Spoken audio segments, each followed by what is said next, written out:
Oke, kali ini kita akan membuat tutorial bagaimana cara melakukan analisis data bertingkat dalam analisis eksperimen. Kita buatkan sebuah kasus, misalnya eh, untuk menjelaskan percobaan bersarang, desain bertingkat juga disebut dengan desain bersarang ya. Dapat dilakukan dengan percobaan pengukuran keterampilan suatu tugas. Misalnya diambil 3 tim secara asak dari tiap golongan pemuda dan setiap tim diharuskan menyelesaikan 3 buah tugas. Waktu yang dicatatkan berdasarkan percobaan itu disajikan dalam bentuk tabel seperti ini. Nah, ada 2 variabel ya, ada 2 faktor, yakni faktor golongan dan jumlah timnya. Faktor golongannya kita sebut dengan A, misalnya lemah, kuat, dan sedang dan kuat, dan B adalah 3 tim tersebut. Nah, misalnya golongan lemah itu terdiri dari tim 1, tim 2, dan tim 3. Sedangkan yang sedang adalah tim 4, tim 5, dan tim 6. Kuat adalah tim 7, tim 8, dan tim 9. Maksudnya apa? Maksudnya adalah faktor lemah itu tersarang di dalam diri tim 1, 2, dan 3. Faktor sedang atau kekuatan sedang, golongan sedang itu tersarang dalam tim 4, 5, dan 6 dan kuat 7, 8, 9. Ini hasil dari ulangannya yang sudah dilakukan di sebanyak 3 kali ulangan. Nah, selanjutnya kita akan mencari nilai totalnya sama dengan sum kurung buka di blok, kemudian kurung tutup di blok seperti ini, kurung tutup enter, dan seterusnya. Kita bisa dengan narik juga. Kita sudah menemukan semua nilai total dari masing-masing tim, golongan dari masing-masing golongan dan tim. Kemudian kita akan mencari nilai dari masing-masing golongan, total dari masing-masing golongan, yakni lemah kita total sama dengan sum kurung buka kita total di masing-masing golongan. Oke, ini juga kita total di masing-masing golongan, sedang, lemah, dan kuat. Oke, kemudian jika sudah kita total ketiganya, kita buat total ketiganya sama dengan sum kurung buka kita blok ketiga dari masing-masing golongan. Nah, oke teman-teman, kita sudah mendapatkan total dari masing-masing tim, masing-masing golongan maupun total dari keseluruhannya. Jika sudah, satu persatu kita mulai, kita akan menghitung JK golongan terlebih dahulu. JK golongan sintaknya adalah seperti ini ya, Y kuadrat per ABN campur sigma A ini, seperti ini. Maka kita hitung terlebih dahulu Y kuadrat per ABN, yakni sama dengan Y kuadrat, yakni adalah Y adalah nilai total dikuadratkan, berarti ini dikuadratkan per ABN. A itu adalah golongan, B adalah tim 3, golongannya ada 3, timnya ada 3, N adalah jumlah ulangannya, berarti 3 kali 3 kali 3, kita enter 5150 sekian. Oke, itu untuk Y kuadrat ABN per ABN. Kemudian sigma A, sigma Y I kuadrat per ABN, di mana cara yang dilakukan adalah dengan rumus sama dengan sum SQ kurung buka, kemudian kita blok pada total dari golongan, kemudian kurung tutup dibagi kurung buka B kali N. B adalah jumlah tim 3 kali N ada jumlah ulangannya ada 3, berarti 3 kali 3 enter, kurung tutup enter. Kita sudah menemukan hasilnya. Nah, jika golongan adalah rumus yang bawah ini dikurangi rumus yang atas, ini rumusnya, maka bawah kurangi atas sama dengan 347. Oke, kita sudah mendapatkan JK golongan. Selanjutnya kita menghitung JK T yang tersarang di dalam G, tersarang dalam golongan, yakni sintaknya adalah seperti ini. Nah, sintaknya adalah seperti ini. Sigma A, sigma B, YI, J kuadrat per N dikurangi YI kuadrat per BN. Yang rumus ini, YI kuadrat per BN ini sudah kita hitung, berarti kita tinggal menghitung yang bagian depannya, yang ini J kuadrat per N. Ya, ini caranya dengan cara sama dengan sum SQ kurung buka, kita blok pada bagian totalnya per N. N adalah jumlah ulangannya, ada 3 per 3. Kita enter. Kita sudah mendapatkan rumus tersebut. Kemudian kita hitung JK galat JKT yang terserang dalam G, yakni dengan cara mengurangi rumus yang di atas ini, kan sama seperti ini ya.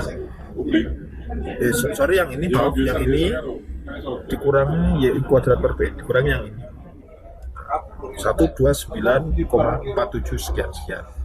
Nah, selanjutnya kita menghitung JK galatnya dengan cara JK galat adalah sigma A, sigma B, sigma C, dan seterusnya. Rumus yang ini dikurangi rumus yang YI kuadrat IJK, YIJ kuadrat per N, Y kuadrat IJK kurang yang YIJ kuadrat per N. Ini dikurangi. Untuk rumus yang YIJ kuadrat per N ini kita sudah punya. Nah, kita tinggal mencari yang Y kuadrat IJK, Y kuadrat IJK. Caranya ialah dengan cara sama dengan sum SQ, kemudian kita blok dari masing-masing total data tersebut. Kita blok sebelah sini. Jika sudah, enter. Nah, kita mencari jika galatnya dengan cara mengurangi rumus yang bawah ini, dikurangi rumus yang atas ini. Bawah ini kurang atas, hasilnya 470, sekian. Nah, kita teman-teman sudah mendapatkan nilai dari masing-masing JK golongan, JK T terserang dalam G, dan JK galat. Selanjutnya kita menghitung menggunakan tabel ANOVA. Kita hitung terlebih dahulu SK-nya, yakni ada golongan T yang terserang dalam golongan, kemudian galat, kemudian nilai total. Kita lihat, hitung dulu derajat bebasnya. Golongannya ada 2, T golongan T terserang dalam golongan ada 2, yakni apa 2 itu? Golongan itu ada A, ada 3 dikurangi 1, kemudian T terserang dalam golongan, yakni dengan cara sama dengan T ada 3 dikali golongannya 3-1, dikali dalam kurung 3-1. Nah, kemudian galat, yakni dengan cara sama dengan 3 kali 3. 3 ini jumlah tim dikali ulangannya dikali golongan -1, 3-1, seperti ini. Kemudian total adalah sama dengan 3 kali 3 kali 3 kurung tutup -1, 2. Nah, kita sudah mendapatkan nilai DB-nya. Selanjutnya kita akan menghitung JK-nya, jumlah kuadratnya. Jumlah kuadratnya golongan tadi kita sudah menghitung, kita ambil dari sini 347 sekian.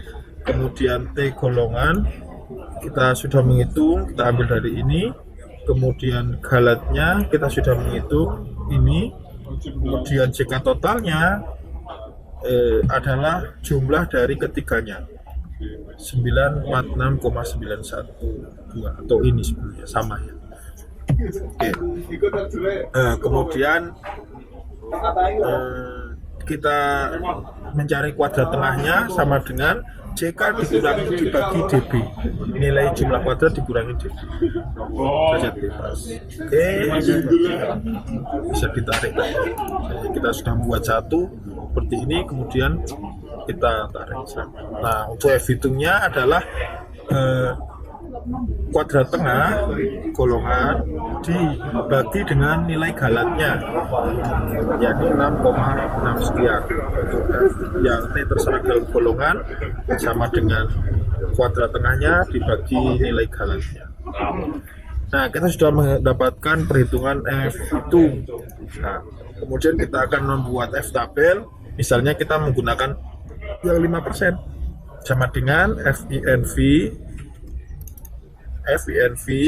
kurung buka 0,05 probabilitasnya 5%, kemudian titik koma atau koma, degree freedom 1, degree freedom satunya berarti yang dua ini ya, yang ada db-nya, kemudian titik koma, degree freedom 2-nya adalah galatnya, db dari galat 3,55 sekian. Nah, sama untuk yang golongan ini sama caranya. FVNV ambil probabilitasnya 0,05,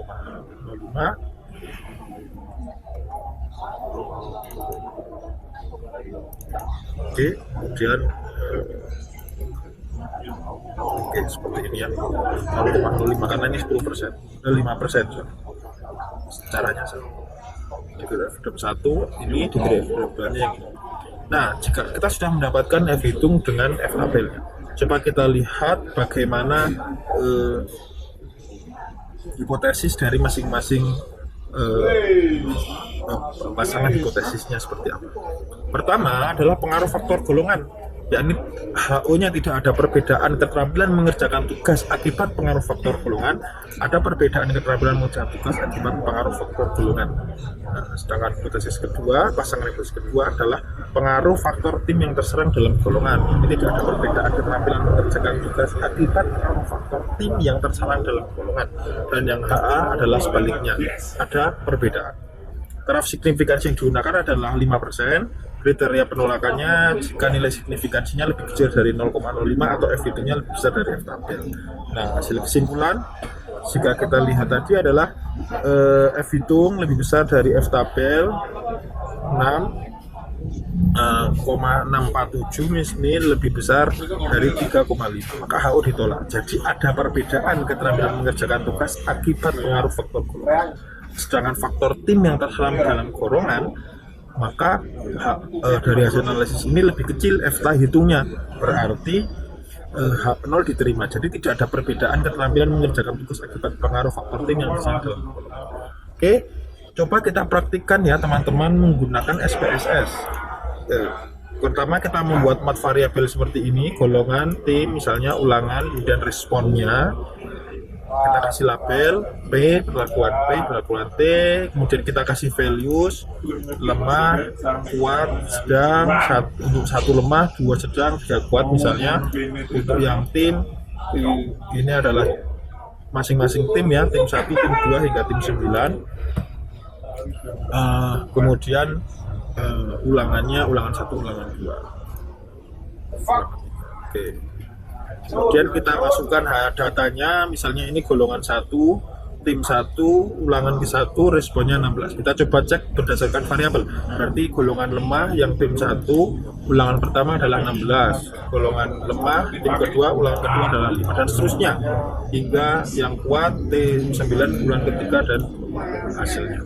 Caranya adalah teman-teman seperti menggunakan General Linear Model ya, analyze, kemudian General Linear Model, kemudian univariate. Nah, tadi awalnya kan seperti ini, kita masukkan respon ke dalam dependent, kemudian masing-masing variabel, semua variabel ke dalam fixed factor. Nah, kemudian kita melakukan uji post hoc menggunakan uji Tukey, misalnya kita masukkan faktornya, kemudian kita gunakan uji Tukey untuk uji post hoc ya, uji post hoc yang sering digunakan uji Tukey. Kemudian, nah ini bedanya teman-teman, untuk melakukan desain bertingkat atau bersarang tidak langsung menggunakan klik OK, tapi kita gunakan klik paste di sini. Nah, kita edit kalau dalam desain ini adalah perkalian dari masing-masing golongan, sedangkan desain dalam desain bersarang ini atau bertingkat itu menggunakan ini teman-teman, menggunakan sintaknya kita ubah.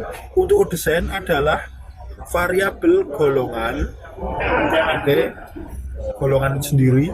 Kemudian ada satu lagi, tim yang tersarang dalam golongan. Jadi ada dua ini variabel golongan dan variabel tim yang tersarang dalam golongan. Ya, ini kita bisa dengan kopas lewat sintak yang sudah saya buat ini, atau nanti teman-teman bisa menyesuaikan ya dengan nama variabel yang ada di SPSS-nya. Oke, kita masukkan dalam Sinta, kita ganti desain ini, kita ganti paste seperti ini. Nah, golongan yang dan tim yang terserang dalam golongan, variabel golongan terserang dalam tim, maksudnya ini golongannya ada di dalam masing-masing tim, variabel golongan terserang dalam tim. Nah, kemudian kita klik run atau tanda hijau ini, klik run, klik, keluar hasilnya. Coba kita lihat F hitungnya 6,6 dan 0,8 untuk tim dalam golongan. Kita cek, ya sama, hasilnya sama, 6,6 dan 0,8. Oke, tadi kan ada perbedaan di hasilnya adalah nilai signifikannya yang lebih kecil adalah di golongan. Coba kita lihat golongan mana sih yang paling kuat, hasilnya paling tinggi. Kita urutkan coba, karena ada perbedaan ini, dianggap ada perbedaan oleh golongan 0,07, ini signifikan berarti karena lebih kecil dari 0,05. Nah, kita lihat lemah dikurangi sedang, yang 7 berarti sedang lebih tinggi ya. Oke, kemudian sedang dikurangi lemah dikurangi kuat adalah 0,3, berarti lemah ada di sedang ada di atas, kemudian di bawahnya ada lemah atau kuat, tapi lemah versus kuat itu 0,3, berarti lemah ada lebih di atas. Bagaimana sedang dengan kuat? Sedang dengan kuat lebih tinggi sedang, berarti sedang paling tinggi adalah sedang, di bawahnya adalah lemah, di bawahnya adalah kuat, sedang, lemah, dan kuat. Nah, ini hasil dari uji post hoc-nya. Seperti itu teman-teman. Sekian, terima kasih.